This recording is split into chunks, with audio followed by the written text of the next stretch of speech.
What's up, everyone? Welcome back to another week of the Sports Degenerates podcast.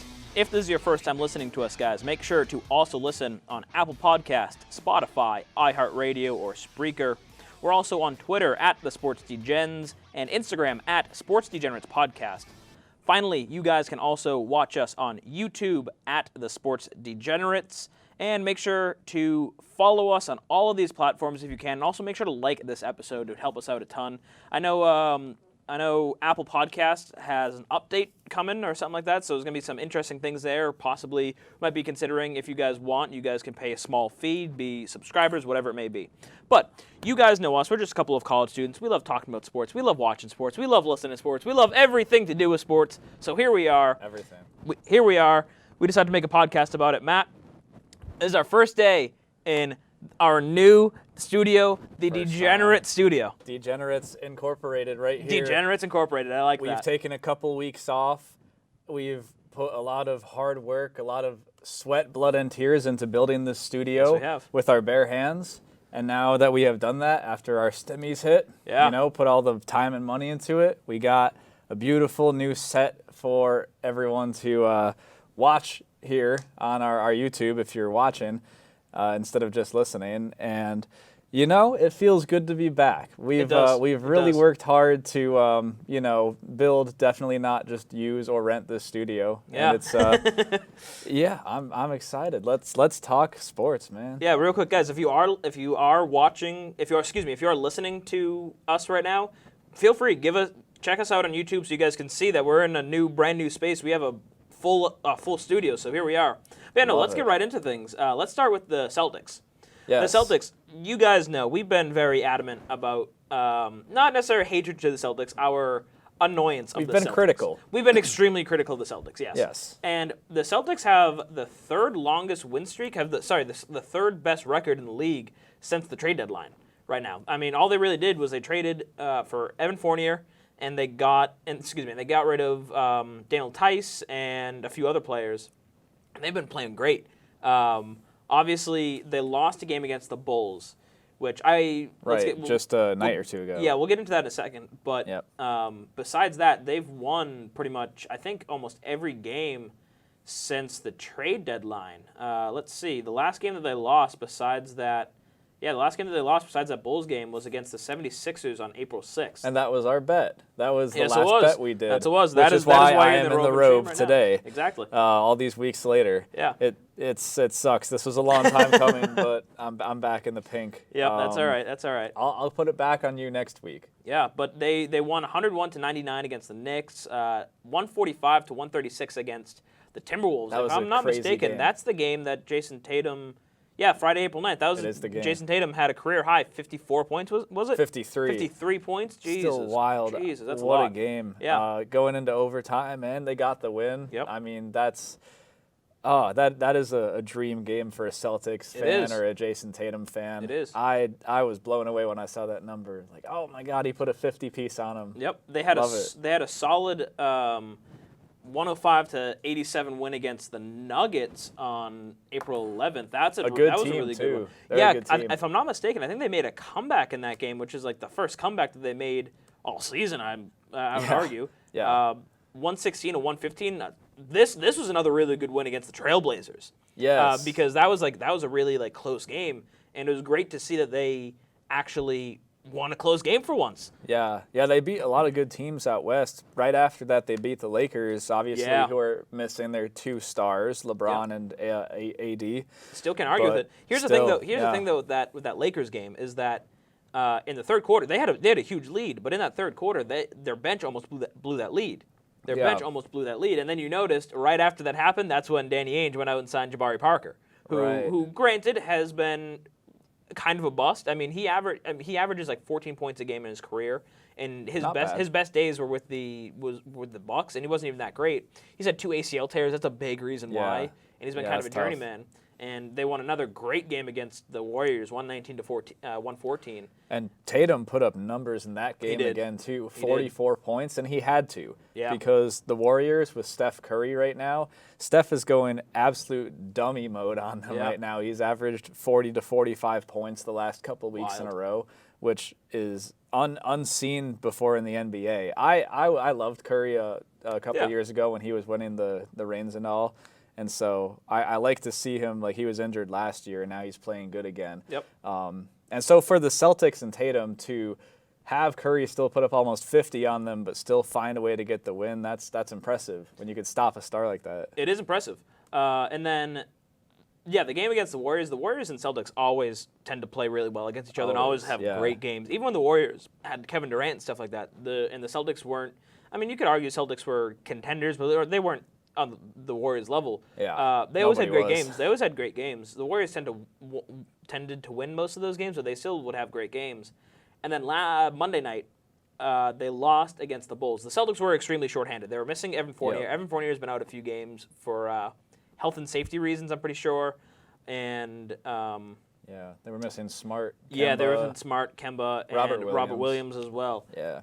And Tatum was the one that should have been in charge of that game, and he only had 14 points. I didn't like that. I don't like seeing that he only had 14 points in the game that he was like the main scorer against the Bulls, nonetheless. Without Zach LaVine. I'll forgive him for it, though. It's hard to win a game like that, but they should have won that game. Yeah, I'll forgive him for it. Like, nobody's perfect, and he's been playing really well recently. Yeah. So one game where he actually does shoot 3 for 17. He was the floor general, but he just screwed it up.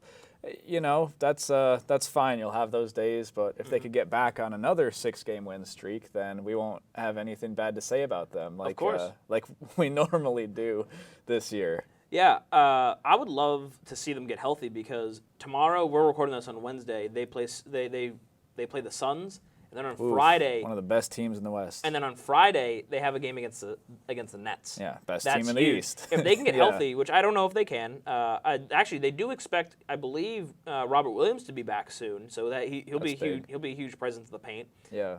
I don't know why Kemba was out. I'm sure Smart will be back, and my guess, I don't know the whole safety protocol stuff, but is Evan Fournier could be back by Friday.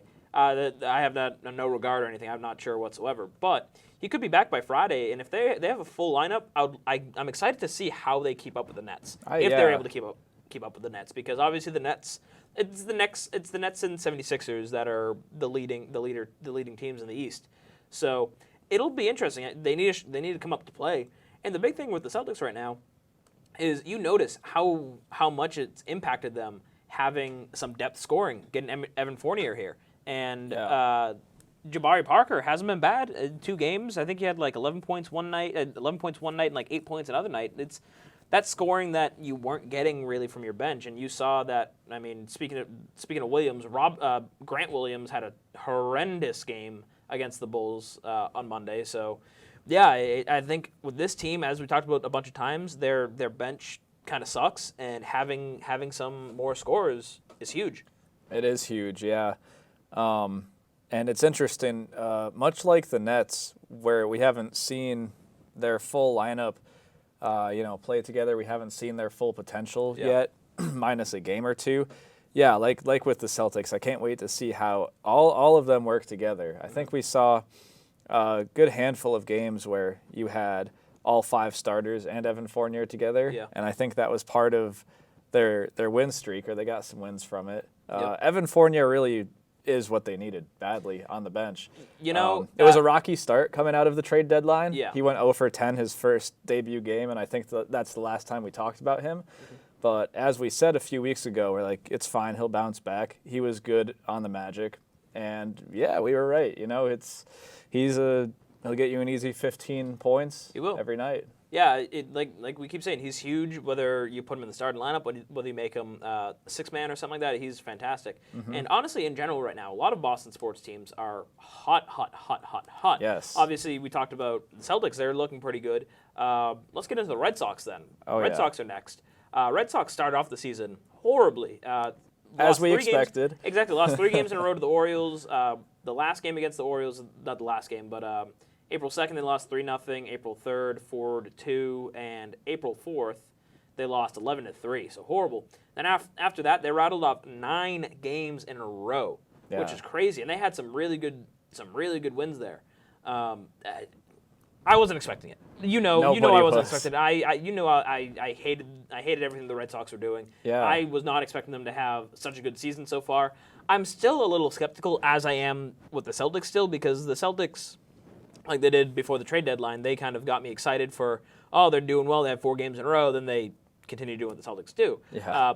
Red Sox, it's just they don't have a ton of talent on this team, I feel like. I mean, they have JD Martinez, they have Xander Bogaerts, they have, who else? I don't know, I guess you could say Rafael Devers, they have him too, but but everybody else isn't huge stars. I don't know, and so I'm a little worried that if they're going to be able to continue what they're doing.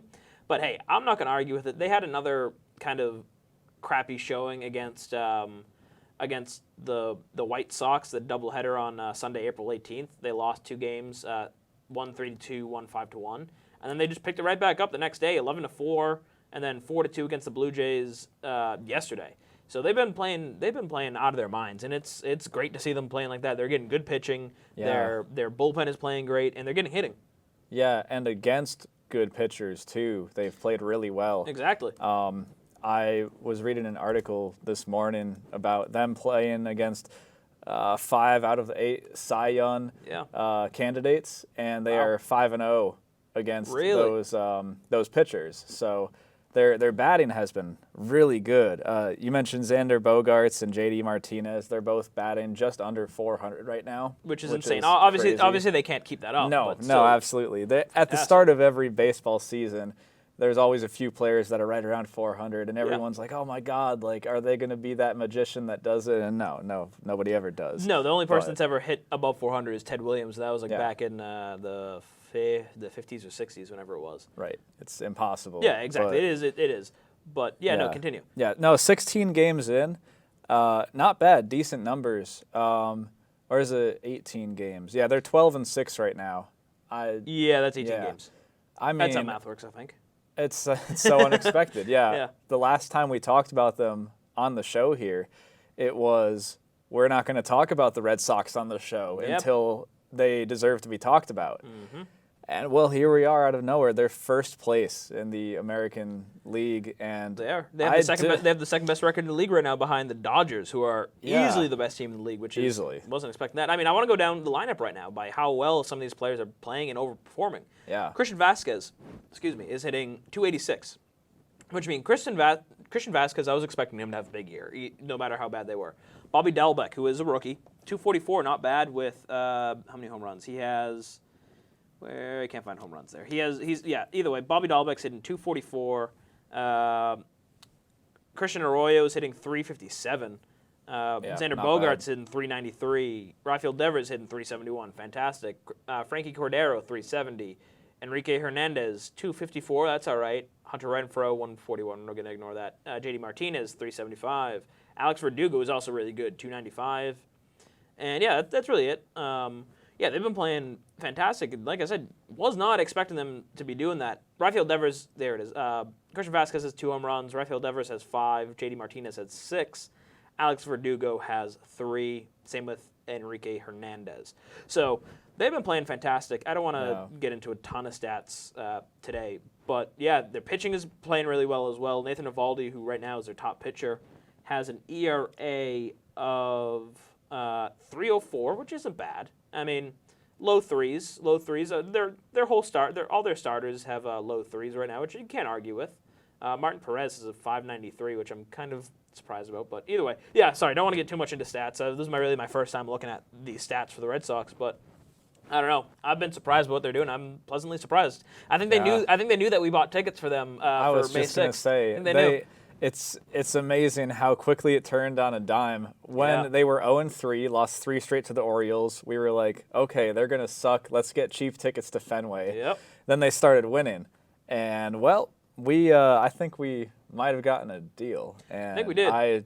I could not have picked a better time to want to go to a Red Sox game and, be a Sox fan. It's, there have been better times to be a Sox fan, of course. Certainly. But this Namely is nice. Yeah, nice, unexpected, year out of them. We were expecting them to be last place again, maybe down there with the Orioles, who are always in the basement. Exactly. I don't think anyone was really expecting this. But I think the big reason why they're winning, actually, now that I'm looking at some of these stats, is their bullpen. Their bullpen, Matt Barnes, in 9 innings pitch, has a 1 ERA. Matt Andres, I don't know who that is. Obviously, I haven't really been following them as much as I should be. In 10 innings pitch, has a 1.69 ERA. Somebody else, Hirokuza something, in 7 innings pitch, 2.45. Darwinson Hernandez in 6 innings pitched has 1.50. So, yeah, some of the players. Yeah, Phillips Valdez in 8 innings pitched has a 2.25 ERA. So yeah, that's a big reason why they're winning is their bullpen, and they didn't have pitching or bullpen last year. So I don't know where these names came from and how they're playing well. I don't know if they can sustain it, but yeah. Yeah, it seems like for an average, maybe below average lineup, everything is clicking right now. Yeah, and I certainly think longevity is a question.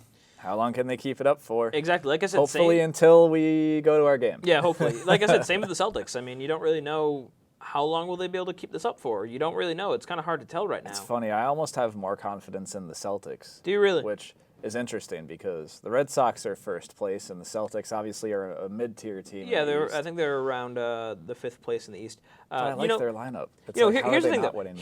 Here's my. Yeah, I want to talk about this for a couple minutes. I have more faith in the Red Sox, actually, because the reason why is because with the Celtics, you have a larger sample size. You see that they might go on win a couple games, and then they'll just kind of start crapping the bed again. Yep. With this team, this is the beginning of the season. Obviously, this is a small sample size, so you could also argue that it's not as telling. But I feel like having you see that this is what the Celtics team is. That's what they're going to be like moving forward. Whereas when it comes to the Red Sox here, they're showing that they are a good team. Like I said, both of them I'm not fully sold on, but I'm a little more sold on the Red Sox than I am the Celtics. True. I mean, yeah, I hear that. Like we've obviously there's no right answer here, but no, it's all predictions, which I'm not the best at. Based on this robe I'm wearing, but I like the Celtics lineup right now. Not to backtrack to them again, but it feels like they definitely have that lineup that should be winning a lot more than they are. And recently they have been, so I like the promise. And, I guess the Red Sox, they're looking good too, but I just hope they can keep it up. Yeah. Man, hope they can both keep it up. Speaking of keeping it up and teams that are hot, we're going to move on to the Bruins now. Hope they can keep it up, too. Exactly. I hope the Bruins can keep it up. Yeah. It's a great time to be a Boston sports fan at this moment the past few weeks because like we said, all 3 teams have been playing great. The Patriots have been making some great moves and stuff like that. It's a really exciting time for them. Draft coming up next week, but the Bruins, we didn't really get to talk. Yeah, this is our first time really talking about the trade deadline and stuff. They traded for a few players, namely Taylor Hall, who's been playing outstanding. Coming into that trade deadline, Taylor Hall was on a bad Sabres team, and he only had 2 goals this season. He hasn't been playing well. He wasn't playing well at all. And then, I believe it was in 2 games for the Bruins, he's already tied his season total in goals. He had 2 goals in 2 games for the Bruins. He needed to get out of Buffalo so bad. Yes, he did. Poor guy. They've been looking fantastic. I mean, I'm blanking on who else they got. Since he joined the Bruins, they have now beat down Buffalo twice. Which they is have. Funny, and I'm sure that feels good for Hall. The Boston Bruins schedule for the next week or so, they're playing Buffalo 5 or 6 times.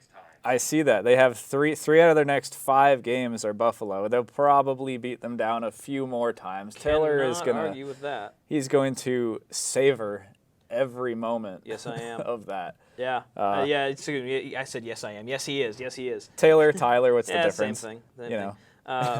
Yeah, but it's really promising seeing them like this. I think the biggest one for me was the game that they beat the Caps. They beat the Caps 6-3 on Sunday, which is huge because they've struggled against the Caps this season. Yeah, it's a big turnaround. And to beat them 6-3, that's huge. I mean, they haven't lost since the trade deadline. I don't think they're pretty similar to the Celtics. Yeah, I think so. They're on a 5-game win streak right now. Yeah, so they haven't lost since the trade deadline. Yeah, their last loss was a week before they beat the Capitals, Yeah. they lost to the Capitals 8-1. Yep. So that was a horrible loss. Yeah, and yes, I'm remembering now because right after they lost to the Caps 8-1, they traded for Mike Riley on defense, who's having a career offensive year, but is also a pretty good defenseman. They immediately did that because I'm sure Sweeney saw that our defense is sucking right now. I need to get another defenseman in here and someone that can also score for me. And that he's been pretty well. He's been helping them out. I remember that as soon as that happened, and then the next day, or it may have been that same night actually, that they also traded for Taylor Hall. Like right after they lost to the Caps, whatever it was, they go out and make these big moves. And they haven't lost since. I mean, it's looking great right now. And they got Taylor Hall and who was the other? I'm blanking on who the other guy that they got in that trade was. They got Lazar. Thank you. Yeah. They got them for next to nothing. They sent 2 second-round picks, and who was it, Tim? Who did they send away? Anders Bjork. Yeah, Anders Bjork. That's who it was. Yeah, they sent them 2 away. You know, they've been looking great. Forgot we haven't even introduced our producer yet. You're right. We have a new producer since we're in this new studio. His name is Timothy Wagner. Timmy Wags. Coming over the God mic, giving his great hockey insight. Exactly. If you guys can't hear him, sorry, but he's that's your helping loss. us out. So right now, the Bruins. Part of the Bruins' defensive woes, do you think some of that is the lack of or the absence of Chara? Absence of Chara. Not really, because you saw last year that they weren't great on defense either, and they had Chara. Chara's helping out the Caps right now on defense, but I don't know. I feel like Chara wouldn't help this group out that much. I feel like it's more of just a matter of they just don't have the bodies because, maybe insert Chara in here. You still don't have a great defense anyways. Maybe he helps you out a little bit, but it's still not a great defense. It's just you're just a little bit better maybe. I think the overall defensive problem is they just don't have great defensive players on the team. I think that's more when it comes down to that. But right now the Bruins are in 4th place in the East Division. They're not too many points behind the Caps. The Caps have 62 points. The Bruins have 58. It's tight up there. Yeah, they're 4 games behind first place for the Caps. That's math, right? Yeah, that's math. The Caps and the Islanders both with 62, and the Penguins have 61. So it's tight. Yeah, the Bruins are right there, just a little bit behind all the top teams in the East. And if the Bruins if the Bruins can keep winning these games, especially against the Penguins, against these. Those higher ranked teams, then that's huge for them going into the playoffs. That's big. I want to look real quick. Where are the Bruins ranked in the league? They thinking Cup? I hate to jinx anyone, but what do you think? Every year for the past few years with the Bruins, yes, you can think Cup because they have a great team. I don't remember when it was. It was a few years back. We were in high school. I want to say it was our junior year of high school, maybe. The Bruins, there were 2 seasons in a row the Bruins weren't that good. They rebuilt on the fly. They kept this core, but they were able to rebuild around this core and bring other players that they've been Cup contenders. Obviously, they went to the Stanley Cup Finals and lost against the Blues, which still hurts. Excuse me, the Blues still hurts. Damn Blues. Still that one still hurts. Because they get to Game 7. Let's not talk about it. We'll get depressed and Tuukka Rask played great. Oh, no, God, Tyler, I'm getting depressed. Don't. Go take a lap if you need. I'll run the podcast for you. But The last time before that was a Stanley Cup loss to the Blackhawks. Yeah, I know. I don't want to talk about that either. Shut up, Tim. Shoot. It's so rough. Yeah, I thanks for this, guys. No, but you're welcome. After those couple years, the Bruins kind of rebuilt on the fly. I think that it's really either Stanley Cup or bust for them because they had, like I said, 2 years that they weren't great. That they were kind of towards the bottom of the division, and then after that, they were able to keep most of this core together.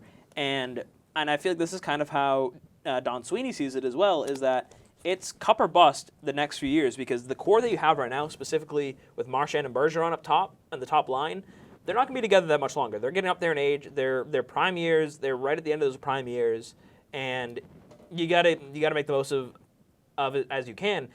We talk about that trade for Taylor Hall is a trade that helps set you over that edge when it comes to winning a championship. You see teams do this all the time during the trade deadline that are championship contenders. They'll be buyers and they'll bring in a player that they hope can put them over the top. And honestly, with this team right now, having Taylor Hall on the same line as David Krejci and that second line, you're getting more scoring besides just that first line. I like this team a lot to possibly make a deep run in the playoffs. I don't want to jinx anything, knock on wood, whatever it may be, but I'm loving it. But I think it's debatable whether they can win a Stanley Cup this year. But speaking of debatable, one thing that may or may not be debatable is someone who just retired from the Patriots, Julian Edelman. He has meant... this is not a debate. Before we get into this, before we talk about this, Julian Edelman has really... Don't make me wait too long. Julian Edelman has meant a lot to the city of Boston over the past however many years he's been here. He's been the prototypical chip on your shoulder type player that just has all the heart in the world. That this is a player for people that are told, no, you're too small, like you can't make it here and there, here, whatever. Julian Edelman is the type of player that you look up to because he was coming out of college. He was a 7th round quarterback, I think it was, out of Kent State.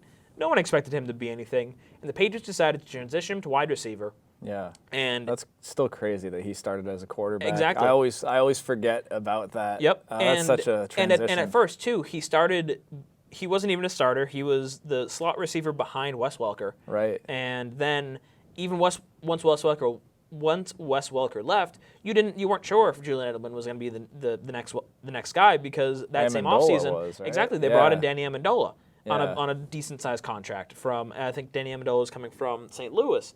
And that season, Julian Edelman was Tom Brady's top target. And for the times that Tom Brady was here, Tom Brady's top 2 targets were Julian Edelman and Rob Gronkowski when they were healthy. He's a fantastic player. And that brings us to the argument.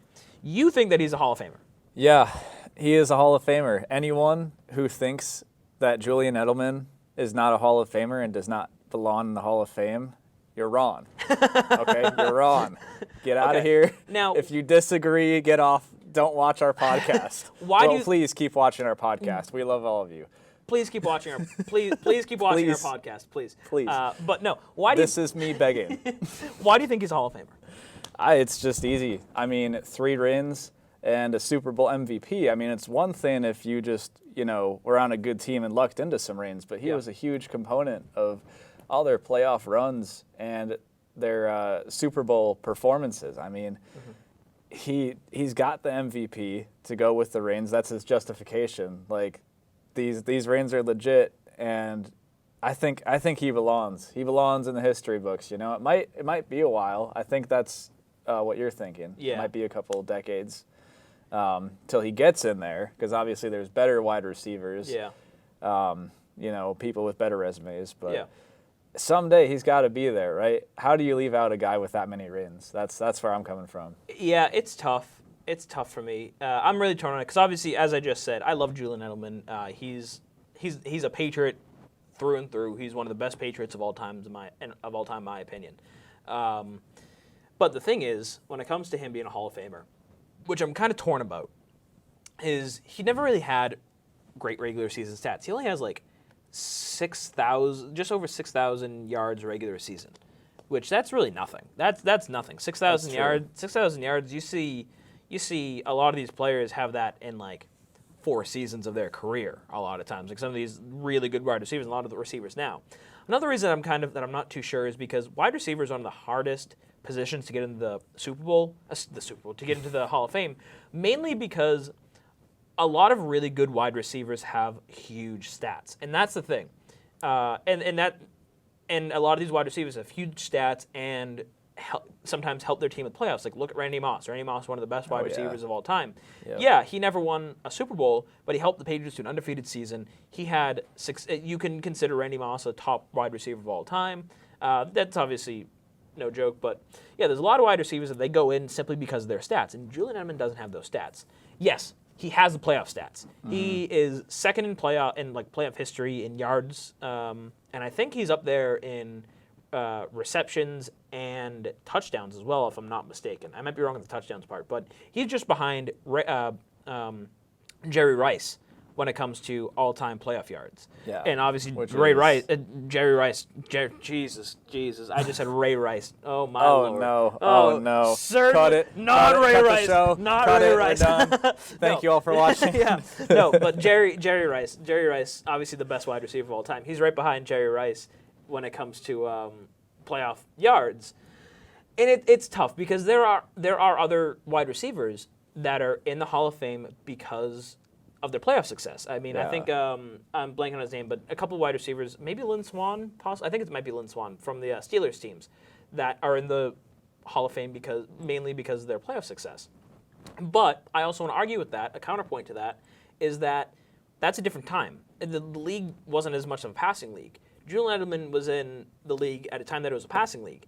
If he had more stats similar to Wes Welker when it comes to regular season and then his normal playoff stats, then yes, I would say he's a Hall of Famer for sure. But as it stands right now, I'm not too sure. Man, not even after a little time. I'll say that. So if he does make it, it's certainly not going to be. He's not going to be first ballot. No. Whenever he's eligible, he's not going to make it right away. If he makes it, I think it's going to be after he's eligible. I'm going to say it's going to be about 10 to 15 years, possibly after he was initially eligible, maybe even 20 years after he first becomes eligible, that he'll make the Hall of Fame. Because I agree, but I could see he's got to at some point. I could see it being one of those scenarios that when you look back at his career, way down the line, that's when you start to appreciate it a little more. That's exactly what I'm thinking. Yeah. And, 15, 20 years from now, people, I think, are really going to appreciate this Patriots dynasty even more than they already do, and we already do. I mean, we know that we lived through history. Yeah, we did. Basically. And I think a knock on Julian Edelman might be that he was lucky enough to have the best quarterback of all time thrown to him, and that helped his stats out a lot. If he didn't have, don't get me wrong, I think if Julian Edelman didn't have Tom Brady, he'd still be a fantastic wide receiver. Yeah. But I don't think he'd be the same receiver that he is today. But he's the only guy that could make a catch exactly like that in the Super Bowl where the ball is a centimeter off the ground. For sure. I mean, that sticks in my head so much. That's the greatest catch maybe I've ever seen. Yeah. The Odell one was obviously legendary. Yeah. That's different team, different player, but exactly. Yeah. So I guess my question for that is, without that Edelman catch, do the Patriots complete that comeback for 28-3? Ooh. That's a good question. They might not. They might not. I'd say they wouldn't. I can't disagree with that. I think it's very possible that they wouldn't. Everything went right for them. Yeah. In that game. We are tight on time here. We're gonna finish up with two more things. I just want to touch on real quick some Patriots draft stuff. We're really gonna get into this next week because next Thursday is the start of the NFL draft. Oh man, we'll do like a top 10. We'll mark our top 10 picks. But real quick, I don't want to get into it too much because I do want to get into our funny sports moment of the week. Is that I could see? So I think the chances of the Patriots trading up to number 4 is lower right now because Bill Belichick had a good quote during a press conference a week or so ago that. He talked about how possibly a situation to trade up would be if a player that they expected to go earlier kind of slides. That's when they trade up. So I don't think that they would trade up to number 4 and hope and make sure they can get a quarterback or whatever. They're gonna wait and see. Say if it's Trey Lance or Justin Fields, start sliding past the number 4 pick, slides 5, 6, that area. That's when they would trade up and into the draft. So I don't think that they're gonna trade up to number 4 anymore. I would love to see that, but I don't think that's gonna happen. And it's still possible, but there are rumors.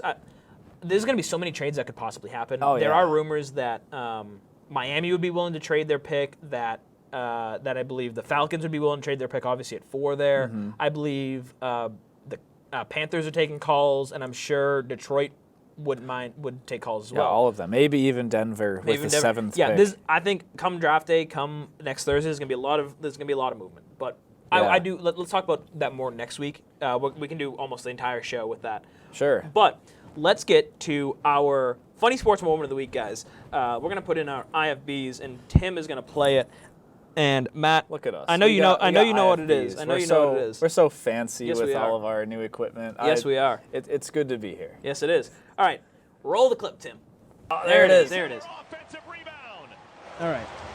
Bridges! Oh my God! That was a great dunk, but that commentary. Bridges! Oh my God! Oh my goodness! What was that, a thunderbolt from Bridges? I love it. Filthiest of the filthy! All right, here comes my favorite. Oh yeah! Terry, 2-2! One more time. Oh my God. Oh yeah! Terry, Oh yeah, Terry.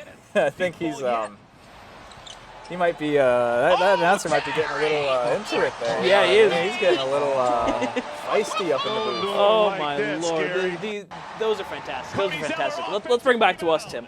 Oh boy, I can't get enough of those. I cannot get enough of those commentators on the Hornets. No, I can't get enough. I aspire to be like that guy one day if I'm lucky enough to broadcast any more basketball games, whether it's like at our college here or anywhere else. I mean, that is the only correct way anymore to call a basketball game. I hope all the other announcers out there took notes. You know, that's. Yeah. I want to see Shaq get on a call and just lose That'd his be marbles. That'd be fantastic. Oh yeah, no, wild. I cannot get enough of those commentators. That is hilarious what they do there. But yeah, no, guys, I hope you guys are enjoying our funny sports moment of the week. If you guys have any recommendations for anything funny, let us know. Send us a DM on any of the social media platforms that I mentioned at the beginning.